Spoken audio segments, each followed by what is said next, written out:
joining Steve in studio right now is the newest Buffalo Bill, officially putting pen to paper this afternoon at One Bills Drive. Buffalo's newest safety, Taylor Rapp. Taylor, first, congratulations. Welcome to Buffalo. And I guess what kind of free agency process would you call this for yourself? How did it all kind of work your way? How did you work your way through it? What kind of tricks, if at all, was it playing on your brain? Any anxious moments, etc.? Oh yeah, I mean all the above. All the emotions. It's kind of, I guess, because I've never been through free agency, so this is my first time going through, and so, I mean, another process. It was kind of like the draft, even though I guess the free agency process you have a little more say, you might have a little more choice in where you end up, and obviously the draft you don't have really any choice of where you end up, but it was a whirlwind for sure. I mean, I think Buffalo was at the top of my list. As we finished up last season, I knew I was going to hit free agency. It was definitely one of the teams that I knew that was going to have a strong interest as well. And so obviously Jordan, he ended up signing back here, and that obviously changed things a little bit for us, but ultimately everyone here still wanted to sign me, and still wanted to be a part of it. And so it just came down to, at the end of the process, just trying to find the right fit and the right opportunity, and the best situation for myself and my family and my future family as well. We spoke a little bit earlier today, and I tried to relate this to the listeners, but give us an idea of, you're out in free agency, and for an old guy like me, when I was a free agent, I was out of work. I mean, I was just looking for a job, right? But for a guy like you, there was some interest. There was a market out there. How important was it for you to go? Because you've won a world championship, right? And then and then your team struggled this last year. The Rams struggled this last year with everything else that happened. How important is it for you to be on a team that's going to have a chance at the end? How much did that play a factor in your decision? Yeah, I mean, like we talked about earlier, it played a huge factor. I was definitely at the top of my list in factors that ultimately ended up making this the right decision for me. Just like you said, obviously I've won a championship and I've tasted it before, and that's something that I want to continue to do for the rest of my career. And obviously this whole organization and the staff has built something very special. In the whole entire building. This is this is my first time being here in the building, and I can already tell that's very, very special people in this building. From coaching staff to performance staff to training staff to strength coaches to coaching staff to the players. I already know the culture here is amazing. A bunch of guys that just want to grind and get to work, put their head down, and ultimately just win at the end of the day. And that's all I'm about. I'm all about just putting my head down and working hard, and ultimately just trying to win games. Doesn't matter how it's won, or it doesn't matter how how much success you personally have, but at the end of the day, it's just about winning. So I'm excited to be a part of this organization, and some special is definitely brewing here. Yeah. Taylor, you mentioned that Jordan is back in the mix, which obviously affects things, but you've been probably a Swiss Army knife to a certain extent in some of the roles that you played for the Rams. Is there a chance that, I mean, I don't know if you've been told a whole lot yet as far as a role is concerned, but do you think you could be almost the same kind of versatile piece for Buffalo's defense? Yeah, I mean, definitely. I think, just going back to the last question and what I kind of touched on, ultimately it's about winning games. And, I just want to come in here and contribute any way possible, whether that's playing special teams to playing, dime where we have 5 DBs on the grass, a third safety, or, different packages where, Coach McDermott and the defense develops and integrates throughout this offseason program and throughout the season. Just any way I can get on the field and help contribute to this team winning. I think that's the ultimate goal, and that's all I'm looking forward to. And learning from it came back to throughout this whole free agency process, the best situation, best opportunity, but also the opportunity to come into a great defensive unit, DB room, back seven, but also, in the safety room in Micah and Jordan.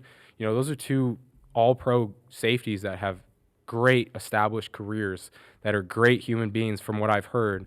And, just looking forward to coming in and, soaking up everything I can from those guys. And, obviously they have a lot of veteran experience, and they played at a high level throughout their whole entire careers. So I'm just super excited to come in and, learn, develop my game under them and help contribute to this team to win games and ultimately championships. So a couple of years ago, you win a championship, and for a hot minute, last half of that season, Von Miller was on your squad. Yeah. You and Von were teammates, and there was a lot said, and OBJ came in, Odell Beckham Jr. was signed as well, and there's a lot of talk about those guys helping the Rams, kind of get over the hump to get there. Matt Stafford had his first year there, and you won the championship. How much is there to the thought of somebody or something or some player being that one last missing piece? What does that mean?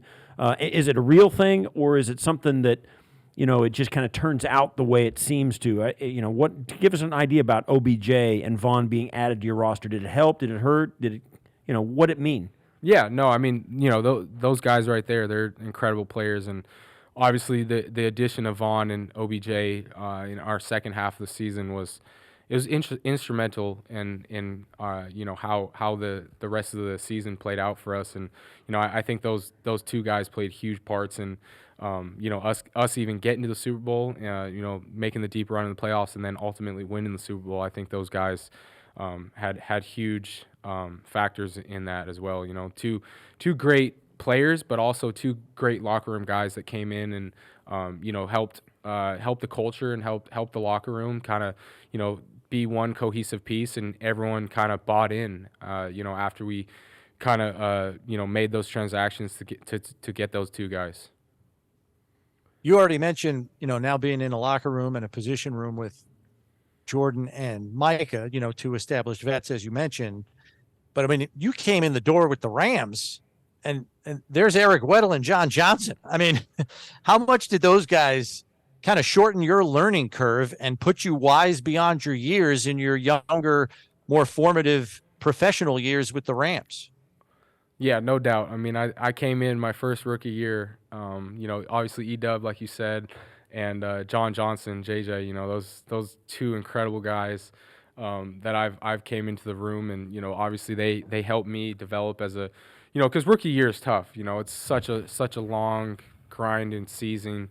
You come straight from your last season of college football and then straight to training, then the combine, then the draft, and then rookie minicamp, OTAs. You play a whole long NFL season, which is like twice as long as a college season. So rookie year is a grind. And, E-Dub and, JJ, they got me through that. And they definitely shortened their learning curve for me as a rookie. And, I owe both of them tremendously for kind of taking me in under the wing and, teaching me, what it is like to be a, professional football player. One of the things that happened, and we talk a lot about the world championship you won and stuff. One of the the after effects of that game was we have video of you and Danny over here. You proposed to your wife, Danny. She's over here watching us in the background. You proposed to her after the game in the championship. Yeah. Were you going to do that if you lost? No, Danny, absolutely not. No, so funny story. So I actually, we had a trip planned out to Hawaii. I just came back from Hawaii right now. Yeah, so, okay. Yeah, as you can see, it looks like I have a freaking spray tan. I got some nice color, but Hawaii does that to you. Yeah, okay. So I got some nice color out in Hawaii, but yeah, we spend a lot of off seasons out in Hawaii. So we had a trip planned out to Hawaii 2 weeks after the Super Bowl, and so I was originally going to propose then, and so I mean we made it to the Super Bowl, and so I was figuring out I had a guy do a personalized ring so I could, propose and all that stuff, get it all figured out. So, I had my ring guy working on it on the East Coast, and so I was like, one of these days, whatever thought that just came up in my head, I was like, what if I just like do it after if we win? Yeah, and I was like, when am I going to get this opportunity again? Like, I'm never going to get this opportunity. So it was a once in a lifetime opportunity. So absolutely. I was like, I called him. I was like, hey man, like, any way you can get the ring done, a few days before we play in the Super Bowl, like I might want to like propose to her if we win. If you And so lose, he's like, you can't do it. Right. You can't. You just can't. wait till Hawaii. Right. So I had plan A and then plan I guess B, but it was really like plan 1A and plan 1B. Right, exactly. Which two great. You can't lose. Oh yeah. Except I mean in Hawaii, I think she would have probably definitely known what was coming. And so this way, I did a Super Bowl. She knows me as a type of person. I'm not one to kind of do this type of stuff. And so she had absolutely no idea, which is kind of what I want. So I flew out her whole family, everything. I asked for, the father's blessing, the mom's blessing the night before at the hotel, at the team hotel, because they're all staying at the team hotel.